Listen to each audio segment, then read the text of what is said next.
Hello, everybody. How's it going? Hi, everyone. Thanks all for joining. We'll get started here in a minute.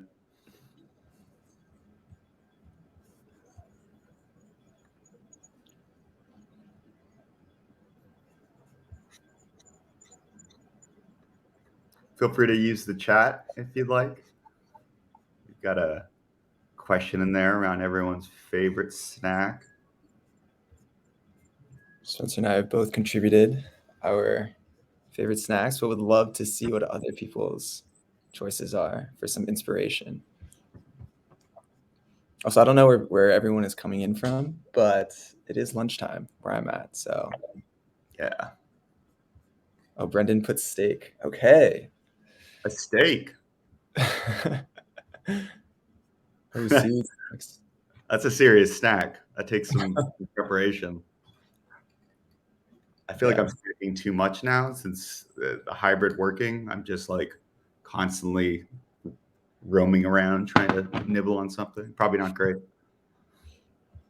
Yeah, my fears have been confirmed. In reading these responses, I'm just getting hungrier and hungrier. So maybe not the best strategy, but I do like the responses. Ooh, Yeah, Hannah, sour gummy worms. Oof. yeah, So man. Anything sour and sweet, I'm there. fresh pineapple. Okay. I like fresh pineapple a lot too. I think if I eat too much of it, then my mouth starts to tingle. But it is a very good, very good snack to have for sure. Yeah, for sure, for sure.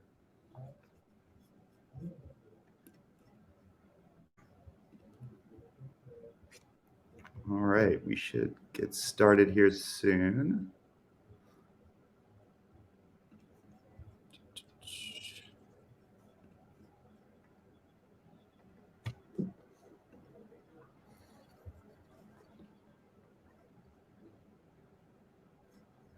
Okay, you want to all right, let's jump in and get started. Thank you all so much for joining today. We're really excited to walk through some of this great content on delivering value to your customers today. My name is Spencer Davison. I'm the head of technical account management at Matik. At Matik, we automate data-driven content at scale. So that would be in the form of really any collateral touch point you'd share with a customer, from pitch decks to business reviews to monthly check-ins to renewal and ROI narratives, which will be mainly our focus today. We've seen dozens, if not hundreds, of different types of content that our customers share with their customers, and we've seen what works really well and where there's maybe opportunity for improvement. And we'd love to share some of those learnings with you today. I'll pass it off to Sheldon to introduce himself now. Yeah, thank you so much, Spencer. So my name is Sheldon Spring. I am part of the technical account management team at Matik. And as Spencer alluded to, kind of in my day-to-day role, I'm working with the customers that we have to understand their use cases and not only kind of help craft the ROI or value argument for our product and our tool, but also in many cases, learning about the ways that some of our customers go through that very same process. So our hope today is that we're able to impart some knowledge and some helpful information about how to go about this process, whether you're, on more of a customer success facing role or you're part of an internal team. I think this type of information is definitely applicable to many, many different job roles and organizations within a larger enterprise. So with that, did want to go over a high-level agenda about what we're covering today. The snazzy slogan of going from nice to have to a have to have. We've kind of taken that and segmented it out into three sort of ROI related steps. So the first being grounding your ROI and what the customer really cares about. And in this point, understanding, what is it that the customers that you're working with are hoping to do or perform with your product or service, and really sort of making that the core aspect of your ROI or your value statement. So we're going to talk about that. We're also going to talk about how to develop an ROI calculation and sourcing the appropriate data, both maybe from your own data sources, but even from those of your customers to fuel that calculation. And then lastly, we're going to talk through how to communicate ROI in a way that really sort of aligns with the customers and the teams that you're working with on a day-to-day. So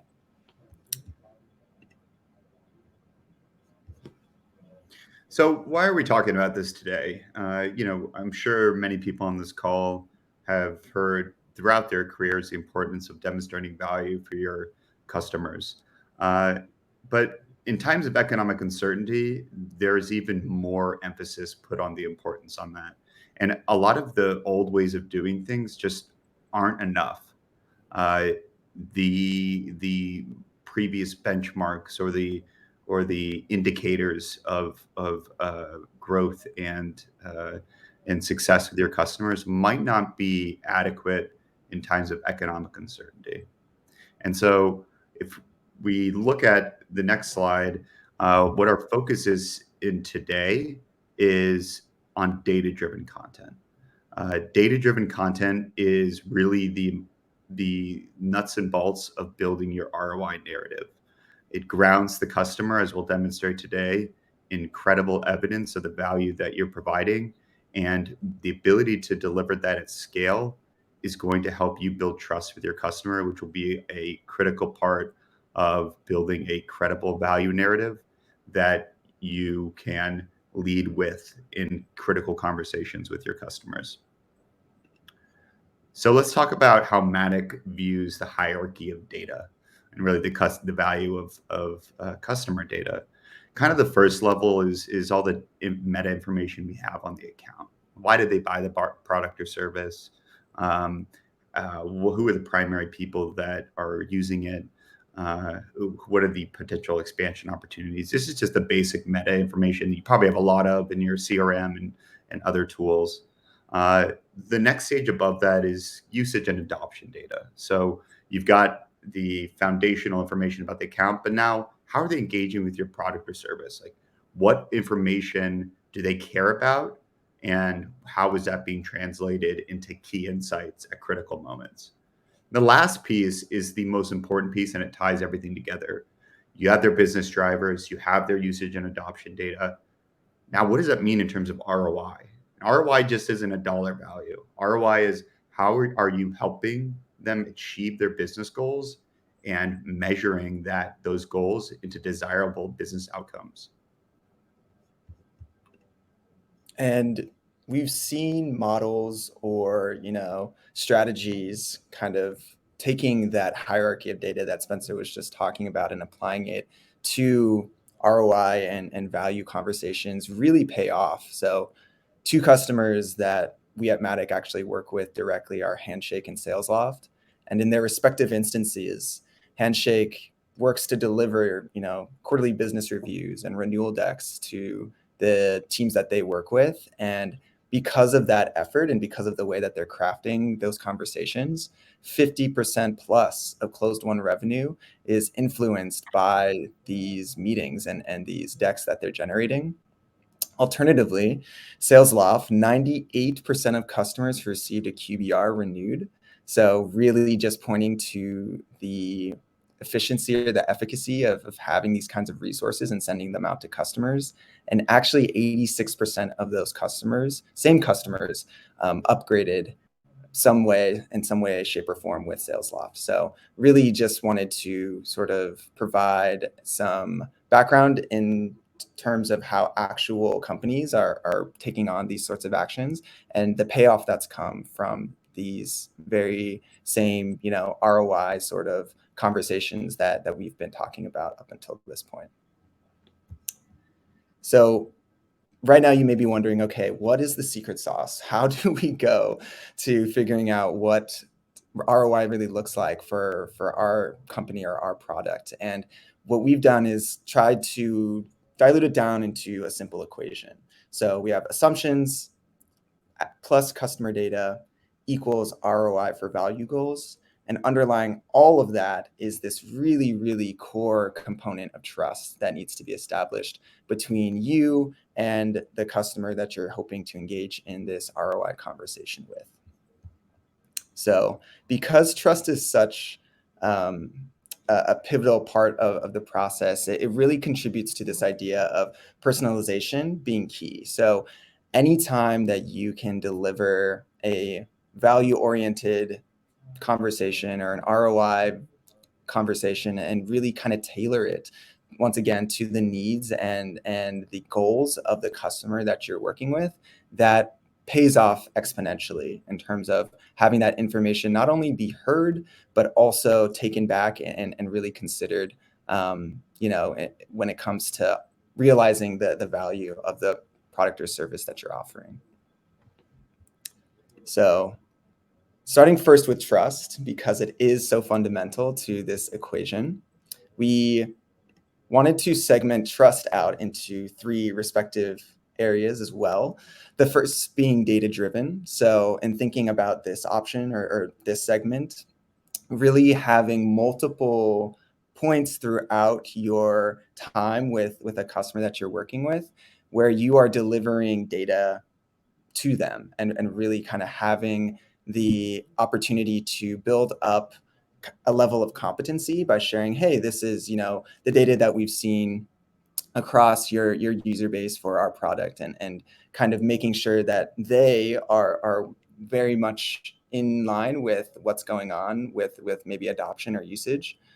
The next is consultative. So not only just being sort of, a trusted partner with the teams that you're working with, but also taking the next step and really providing recommendations and being kind of an advisor in a lot of ways to the teams that you're working with to once again bolster that trust. And then the last one, but definitely a very important piece, is being compassionate and really showing that you care about the initiatives or the goals that the customer team that you're working with is trying to accomplish with your product or service. So really, taking all of these segments and combining them together serves as a very, very comprehensive formula for establishing trust. So beginning first with data-driven, an example that we actually use at Matik is basically this idea of a customer journey. So when we're onboarding one of our customers to our platform, we take them through each of the steps listed here. And at each of these steps, it's very, very important for us to showcase data that basically provides some insight into how this process is going for a respective customer. So double clicking into something like adoption, for example, when we're able to actually launch, something tangible with Matic as a tool, be this a QBR or a account review template. One of the things that we couple that meeting with, or those sets of meetings with, are usage data. What does usage look like from a user level, an account level? What's kind of feature adoption across Matic as a tool amongst your end users? And I think it's really important to note here that even if maybe usage statistics aren't quite where we would like them to be at this point in the process, it's very, very vital to still share that information, because it's, one, showcasing a level of trust that we're really being transparent, that maybe we have missed a core piece of the onboarding stage, and so usage isn't as strong as we would expect it to be. Or maybe we've done everything that we've needed to, but this usage data really serves as a sign that we need to take something else into consideration as we continue to onboard new users and onboard, new pieces of collateral. So all that to say, having this process or having some sort of process in place, we're able to share information at each sort of key point within your customer's lifecycle is going to be very, very beneficial in establishing trust. So moving on into consultative. As I said, this section here primarily focuses on not only being a partner for your customers, but or maybe other teams that you work with, at your company, but serving as an advisor as well. And this slide here is an example of how we do that at Matik. We talk about best practices and we go through recommendations for what we have seen work really, really well in maybe previous deployments or previous implementations of our product. And in doing this, we're really establishing sort of upfront that, hey, not only are we going to help you work through issues and work through implementation, but if you ever have questions about, maybe what could be done better or what needs to be revised and maybe even optimized, these are also things that we as your partner can help with and support you in achieving. So once again, just having a way to bake in sort of bits and pieces of hey, we're going about this maybe in this manner right now, but we've actually seen other customers be very, very successful with a similar use case by adopting this format or this methodology is a great way to establish consultative trust. And then last, but definitely not least, is compassionate or compassion being shown when trying to establish trust. And I think what I've noticed is that oftentimes in comparison to data-driven or consultative trust, compassionate trust tends to get overlooked. I think, in a day-to-day situation, it can be very much heads down. Everyone is trying to work towards, the common goal of maybe getting a resource out into the field or getting, the product initially launched. That compassion sort of falls by the wayside, but it is super, super important. And I would argue maybe the most important when it comes to establishing more long-term trust with customers. So what does this look like? I think at its core, compassion really boils down to listening. So often in the effort to share out information and communicate out, business objectives, there's a lot of talking that takes place. And I'll be the first to admit, I can be someone who talks a lot to the customer partners that I work with to try and once again sort of get them to a certain point in the customer journey. But I have to remind myself oftentimes that it's very powerful to sit back and ask questions and listen to the feedback that can be sourced from the people that I work directly with, but even more so maybe the employees and the coworkers that they serve. So this is an example of how we go about it in terms of establishing really an effective feedback loop. We want to make sure that not only are we imparting the information that we need to on the technical account management side, but we're also making space and dedicating time to source feedback from the partners that we partner with. More specifically, we actually have a dedicated session as part of our customer onboarding journey known as our end user feedback session, where we will work with our admins and our partners on the customer end to try and identify a group of either power users or maybe people that are a little bit more tentative to adopt our tool. And we bring them into a session and we basically ask them questions to try and discern, okay, what are things that maybe we're doing well?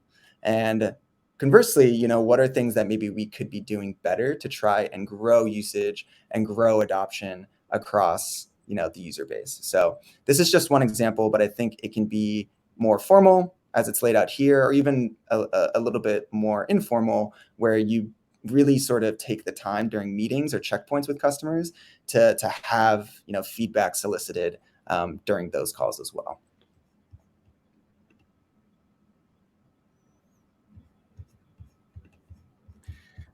Great. So now that we've established the importance of trust as you're building your ROI story really throughout the process, let's talk about what this ultimately leads to, which is demonstrating value through their value goals. And then we'll look at the individual components of building that narrative with assumptions and customer data.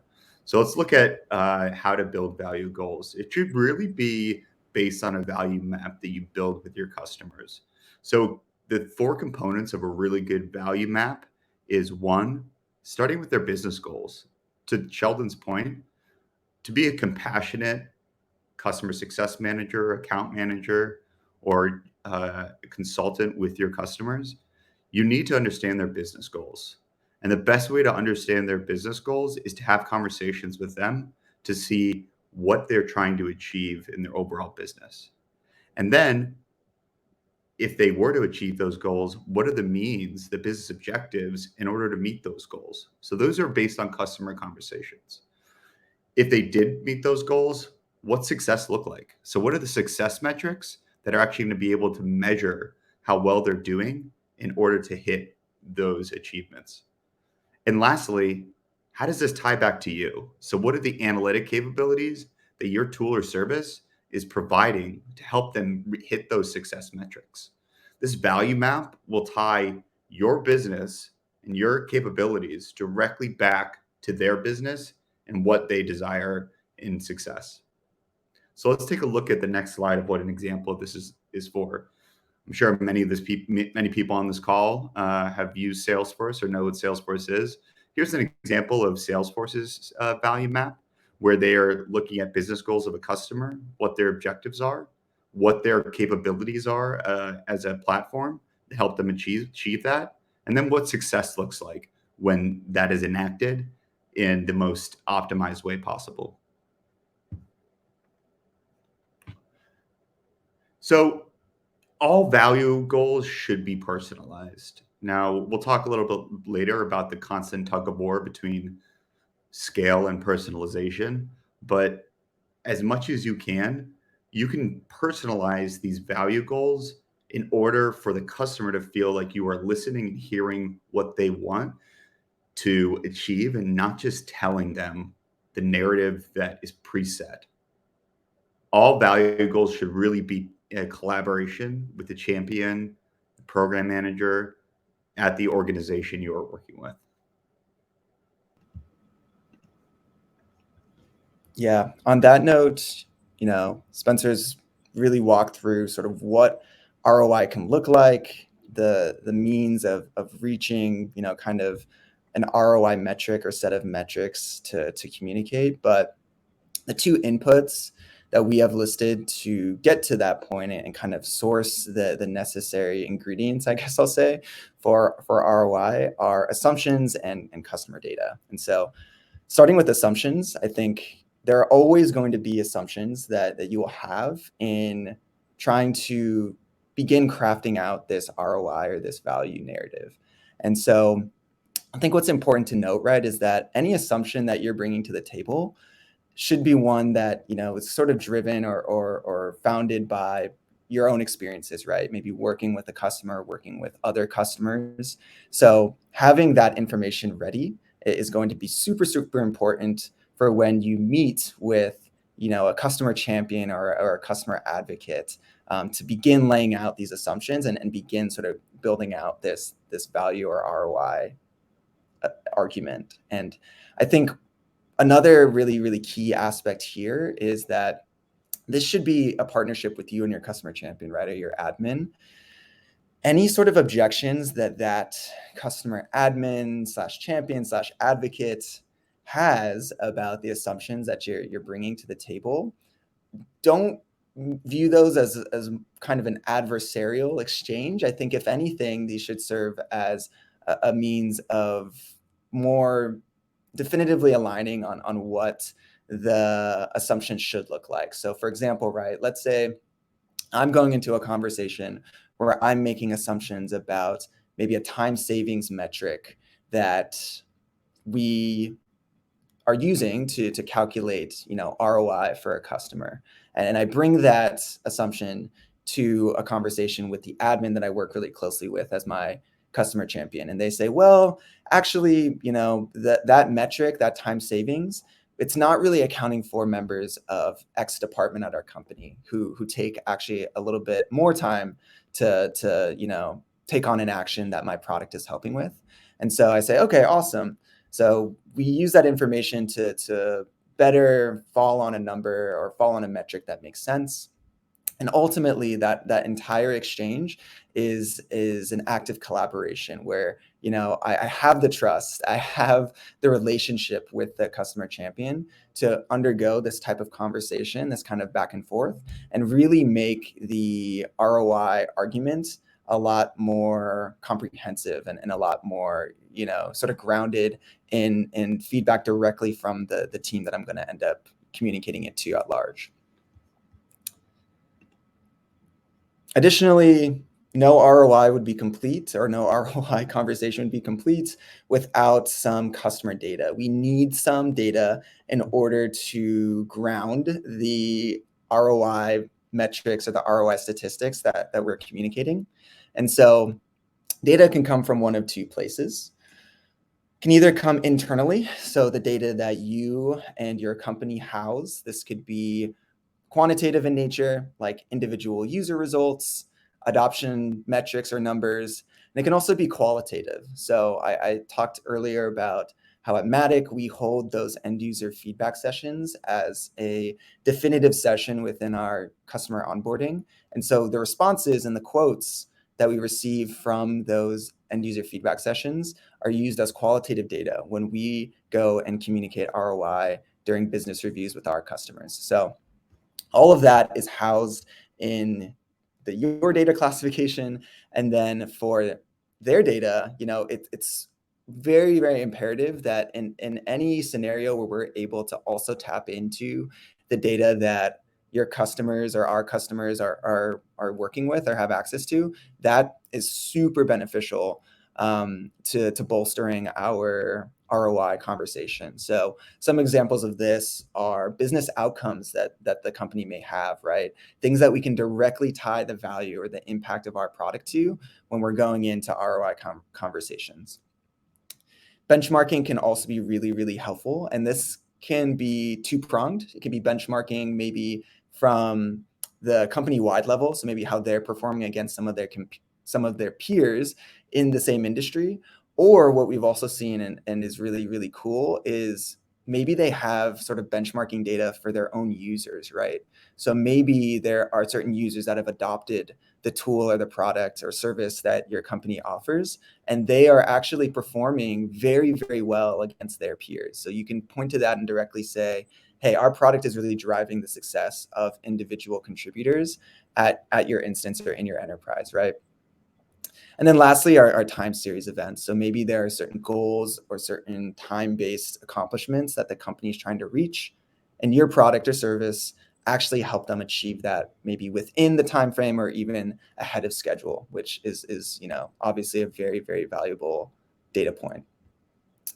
One thing that I'll note here is that your data is all information that you have maybe in Salesforce, other data sources that you may leverage.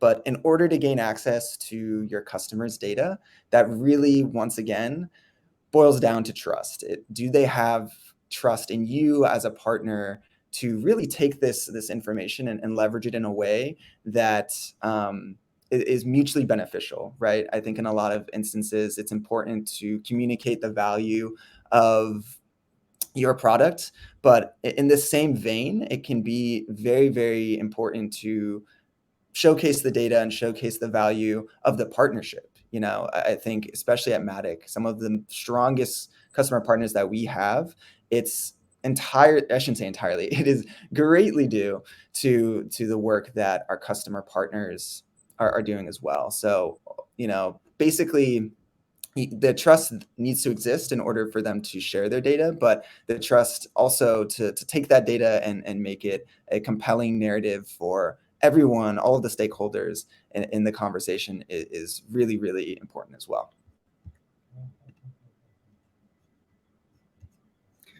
Great. Now let's talk about communicating ROI. This is often the part that is most difficult for a lot of customers, and this is a part where, if not done well, can seem intimidating. So let's go into like the three main components of delivering a compelling ROI story. The first is proper visualizations. People often will put too much content on one slide, and they will overwhelm from the main point You do not need to prove out every aspect of your ROI narrative. You can have those. I've seen some pretty robust ROI calculators in my day. You do not need to have those, though, on a slide. You should have your main points in there and then have the ability to dive deeper if those questions were to arise that they need a little bit more context and a little bit more explanation. But you should really stick to again, the principles, the outcomes that the customer cares about, and then speak to those. It should be more based on the talk track and a conversation than going through every component of an ROI calculation. And this goes along the second piece, which is defending. So oftentimes when people are trying to defend their ROI, they feel like they're on their back heels. That I'm talking about ROI now. I'm not fully comfortable maybe doing this, and I'm not sure if I'm able to handle objections.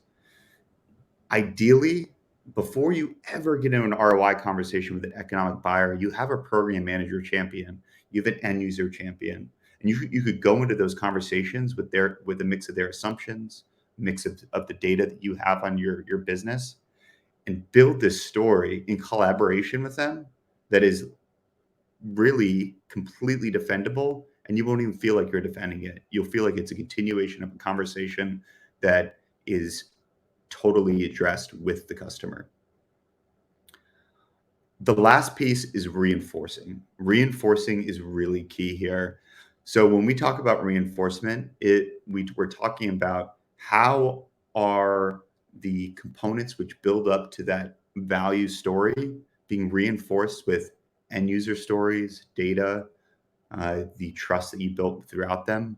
On this slide, for example, whenever we're having a conversation about value, before we show the value slide and the business outcome slide, we're showing testimonials from customers, because once they see those faces, those people they trust in their organization, and the success they're seeing with your platform or service, it immediately makes that conversation a lot easier because you have real evidence directly from them of how valuable you've been for them.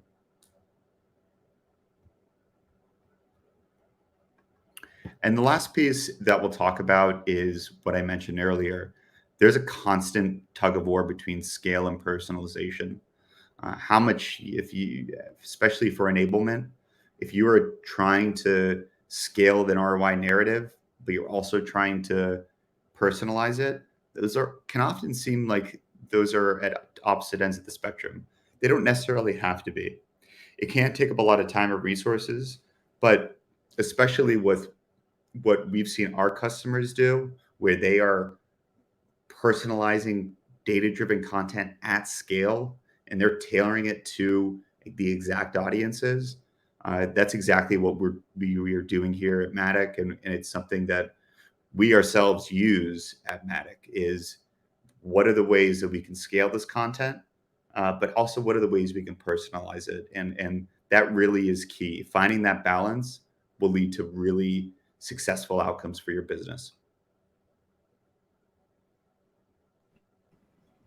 Totally. And to close out the presentation today, I think in order to assist the members or the people who are attending the call today in the ROI creation process or the value statement creation process, we at Matik want to offer up this template library that we have available free of charge to anyone on the call that would love to, or anyone in the session that would like to take advantage of it.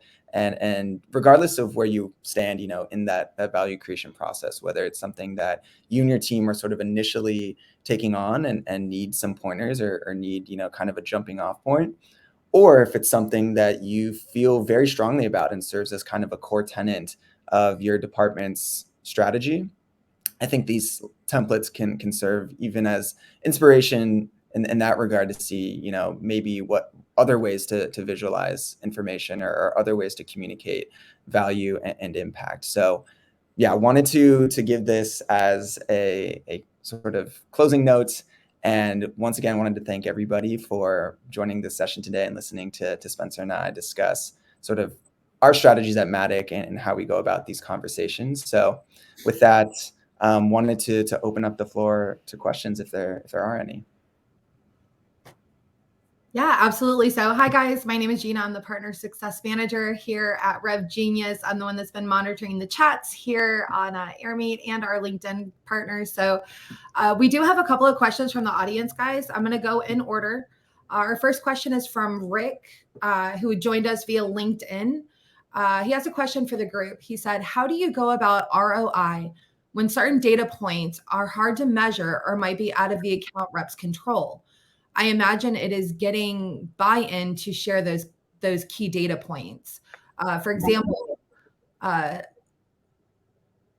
Salesforce data to better understand intent data's impact on pipeline or one.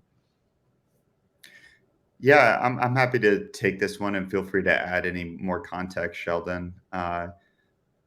This really goes back to that equation we shared around a mix of assumptions and customer or client data to build that ROI story. A lot of times, and I've seen this work particularly well, I mean, whole organizations have value consultant teams where they're building ROI narratives just with assumptions alone.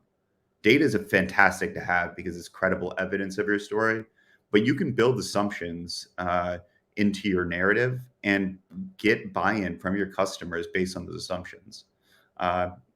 Let's say you're talking about the conversion rate on calls and what that leads to in terms of pipeline. If you're a outbound tool, you could build those conversion assumptions. Maybe it's not the 10% conversions that you go in with, but you're building it. Maybe it's 5%. Build it with them as a way to show that you're speaking to value. It's not so much having them believe exactly that ROI you're showing them. It's about having that value conversation that you are bringing value to their organization. The conversation is more important than defending the final outcome of it.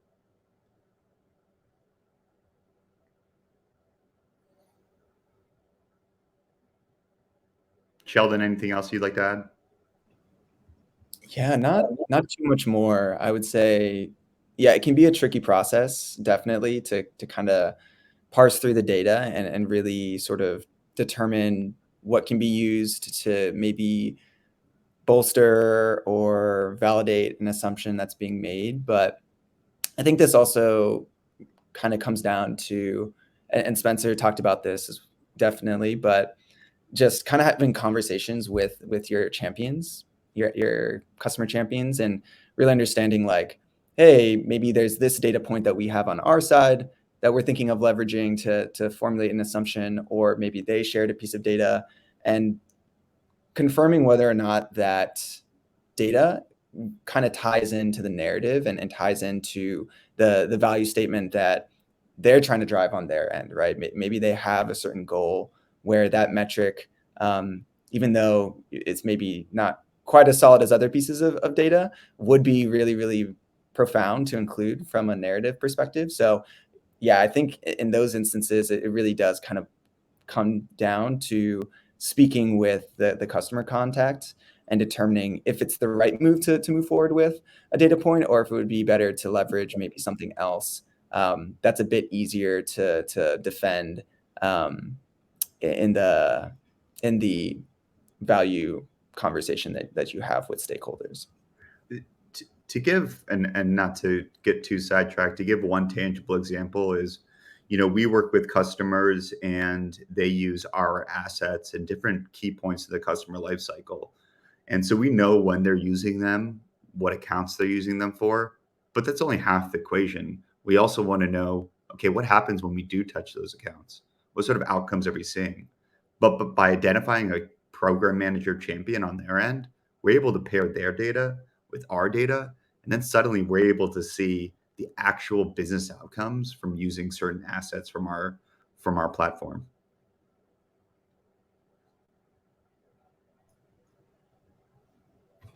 All right, Dina, guys. did we have another question in there? Yeah, actually we do. This one came from Olga.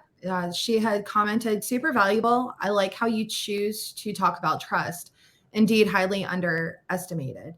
As you talked about personalization a lot, I wonder how you think about communicating ROI from a more scaled lens, thinking in terms of one-to-many formulas. Yeah, so I will say we do have the benefit here at Matic to be able to generate, scaled content, where we've got a lot of customers that use Matic to develop ROI calculators, and they've got a lot of different flavors of ROI calculator because, again, one size doesn't fit all a lot of the times. And what we're able to do there is have a mix of conditions where you're able to look at, well, who's the function of this, or what's the function that I'm speaking to? What's the persona of the person I'm speaking to? What industries are they in? And making sure that when you're building that content, it's scaled, but it's also personalized because you're building that in. So, Matic aside, you really want to build multiple flavors of your ROI narrative. You want to make sure that people have those resources that is tailored to them. So it's usually not, a one size fits all calculation. It should be tied back again to that value map. And if your organization has that and builds that out properly, that value map will be your holy grail. It'll cover most business objectives that you potentially see, and it'll talk about how the capabilities that you sell with your tool or service are being tied to those business objectives and what those success metrics could potentially be if they were to achieve those capabilities. Yeah, I'll just note too that this question, I think, is directly related to the second to last slide with that struggle or that balance between personalization and scale. And so I think that, yeah, to Spencer's point, having different kind of flavors of ROI calculations or ROI decks is definitely a way to try and address that need for balance. And then, yeah, I think too, after creating maybe an initial ROI calculation for a particular segment or for a particular industry that your company oftentimes works with, then the personalization piece can really be driven a little bit more by having conversations or leveraging some of that compassion or consultative sort of trust that's been established, and taking the data that you've gathered from prior interactions with the customer team and peppering that into the calculation. Maybe it doesn't have to be the calculation directly. It could even just be like the deck that you're going through. But having both, I think, is a really effective way to not only scale from an industry or segment perspective, but also kind of maintain that personalization piece.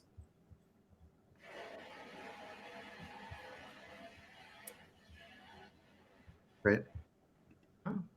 I think that really covered. I really like that personalization and how it kind of correlates. So, audience, is there any other questions that we have out there? If so, please post either in the comments if you're joining us via LinkedIn or on the chat.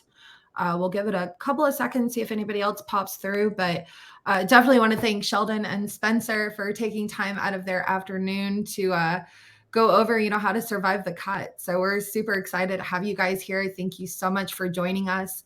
Audience, make sure you guys go out on LinkedIn, find these guys. If you guys think of questions afterward, hit them up, message them, message us, message me. We're all on there. We'll be more than happy to direct you either to the information that you need or answer your question directly.